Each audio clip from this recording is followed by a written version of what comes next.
Welcome sa Tagalog Horoscope, ang iyong gabay sa pang-araw-araw na buhay.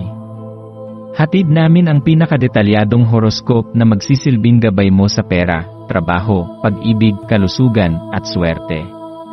Naway magtagumpay sa buhay ang lahat ng ating tagapakinig at subscribers sa buong mundo. Maraming salamat sa pag-subscribe at tanggapin ang siksik, liglig, at umaapaw na biyayang hatid ng Tagalog Horoscope. Ito ang iyong pang-araw-araw na horoscope para sa Libra para sa Abril 23, 2025. Sa petsang ito ng Abril 23, ang mga enerhiya sa iyong paligid ay tila inaanyayahan kang huminto sandali. Ang katahimikan na dala ng araw na ito ay hindi nangangahulugang kawalan ng kilos, kundi isang paanyaya upang muling huminga, muling damhin ang sariling tibok ng puso, at muling yakapin ang kasalukuyan. Habang nilalakad mo ang araw na ito, mahalagang bigyan mo ang iyong sarili ng espasyo upang huminga ng malalim. Isang uri ng paghinga na hindi lamang pisikal kundi espiritual din kapag paulit-ulit mong hinahangad ang kapayapaan at pagkakabalanse sa lahat ng bagay. Maaari kang maligaw sa daan, lalo na kung ang mundo sa labas ay magulo at puno ng ingay. Ang pagnanais mong mapanatili ang pagkakaisa ay tunay na kahanga-hanga. Ngunit hindi ito nangangahulugang dapat mong ikompromiso ang sarili mong kapayapaan upang maabot ito. Sa halip, subukang kilalanin ang pagkakaiba sa pagitan ng panlabas na kapayapaan at panloob na balanse. Ang una ay hindi mo laging makokontrol, ngunit ang huli ay maaari mong linangin sa pamamagitan ng tahimik na pagninilay, mapagpakumbabang pagtanggap, at matyagang pag-unawa. Sa tuwing nararamdaman mong tila kaaway ang mundo sa paligid mo, paalalahanan mo ang iyong sarili na ang tunay mong tahanan ay nasa loob mo. Ang kalmadong paglalakad, simpleng pagmamasid sa kalikasan, o pananatili sa isang tahimik na sulok ay makakatulong upang muling mahanap ang sentro mo. Habang ang enerhiya ngayon ay tila pinapadama sa iyo ang pangangailangang dumistansya muna mula sa abala ng buhay, isang maulap at pangaraping pakiramdam ang bumabalot sa iyong damdamin. Tila ba ang mga ulap sa langit ay nagiging simbolo ng mga alaala, mga pangarap, at mga damdaming naghahanap ng puwang. Ito ang panahong mas mainam ang katahimikan kaysa sa anumang ingay, ang panahong kahit ang buntong hininga ay maaaring maging sagot sa mga tanong mo. Sa ganitong mga araw, payapa ang kaluluwa habang ang isipan ay mas nahihimok sa pagmumuni-muni. Ang ganitong uri ng introspeksyon ay hindi palaging madali, lalo na kung may mga damdaming bumabalot sa iyo na hindi mo lubos maunawaan. Maaari kang makaramdam ng pagkalito o kaya'y pagkabahala sa mga bagay na wala ka namang kontrol. Subalit sa gitna ng mga alon ng pag-isip, may sigla ang katahimikan, isang uri ng siglang hindi maririnig ng tenga, kundi mararamdaman lamang ng puso. Sa pamamagitan ng pagpapahintulot sa iyong sarili na manahimik, mas nagiging malinaw ang iyong panloob na tinig, isang tinig na matagal nang nagnanais mapakinggan. Ito ang tinig ng iyong damdamin, ng iyong intuisyon, at ng iyong mas malalim na pagkatao. Habang sinisikap mong harapin ang enerhiya ng araw na ito, isaalang-alang mo rin kung paano ka naapektuhan ng ilang damdaming maaaring hindi mo paganap na natatanggap. May mga pagkakataon na ang iyong emosyon ay nadidiktahan ng mga pagnanasa o panandaliang tukso, mga bagay na maaaring magdala ng pagkalito o kaguluhan sa isip. Ang ganitong mga damdamin ay maaaring lumitaw bilang kagustuhang mapansin, matanggap, o maramdaman ang sensasyong nagbibigay ng pansamantalang kasiyahan. Ngunit ang mga ito rin ay maaaring maging sagabal sa iyong kakayahang pahalagahan ang kasalukuyan at yakapin ang tunay na kapayapaan. Sa halip na labanan ang mga damdaming ito, tanggapin mo ang kanilang presensya. Kilalanin ang kanilang pinagmumulan. Marahil ito'y udyok ng pangangailangan na mapakinggan, maramdaman, o simpleng maipahayag ang sarili. Ngunit hindi lahat ng damdamin ay kailangang sundan, may mga damdaming nararapat lamang damhin at palipasin. Sa ganitong paraan, ikaw ay matututo ng isang mas malalim na anyo ng kalayaan, kalayaang hindi nangangahulugan ng pagtakas, kundi ng pagpili ng kapayapaan.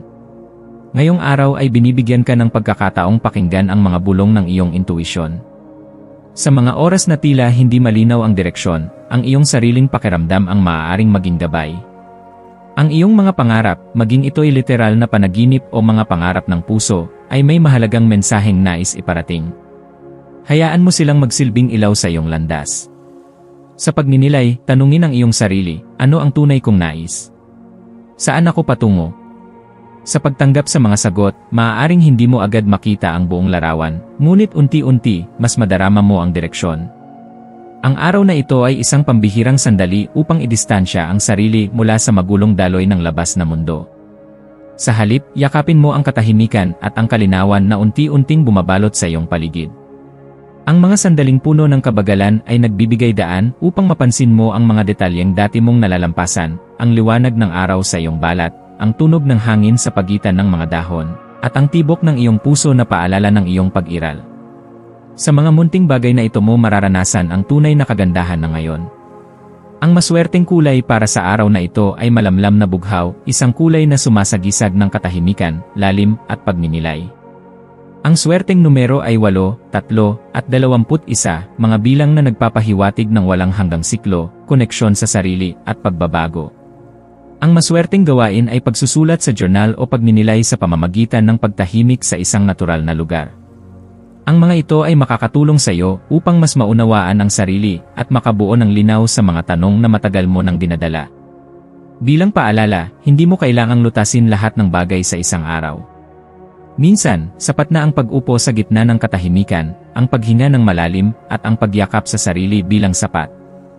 Sa paglalakbay na ito, bawat hakbang, maging ito man ay mabagal o mabilis, ay bahagi ng iyong paglago. Ang mahalaga ay buo kang naroroon sa bawat sandali. Sa pagtatapos ng araw na ito, yakapin mo ang kapayapaang dahan-dahang bumabalot sa iyo. Damhin mo ang kasiguruhan ng iyong pagkatao, ang katatagan ng iyong puso, at ang ginhawang hatid ng pagiging totoo sa sarili. Sa bawat araw, kahit gaano man ito kabagal o katahimik, may pahiwatig ng pag-unlad, may biyayang hatid. Huwag kang matakot sa kawalan ng ingay, sapagkat sa katahimikan, naroroon ang pinakamatibay mong tinig. Magsara ka ng araw na ito sa pasasalamat. Pasasalamatan mo ang sarili mong katatagan, ang karunungang natutunan, at ang katahimikang muling bumisita. Ito ang araw ng pagninilay, at sa bawat sandaling ikaw ay nakikinig sa iyong puso, ikaw ay lumalapit sa iyong pinakamalinaw na anyo. Manatiling bukas sa mga mensaheng dumarating mula sa iyong kalooban. Manatiling totoo. Manatiling buo.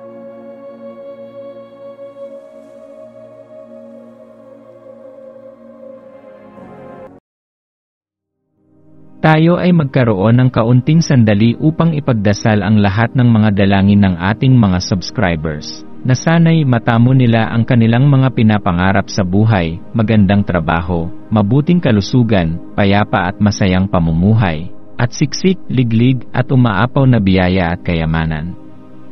Ipinagdarasal namin ng mataimtim ang lahat ng mga komento sa nakaraang video, at hinihiling namin, Panginoon, na pagpalain mo ang ating mga subscribers ng masayang buhay sa mundong ibabaw.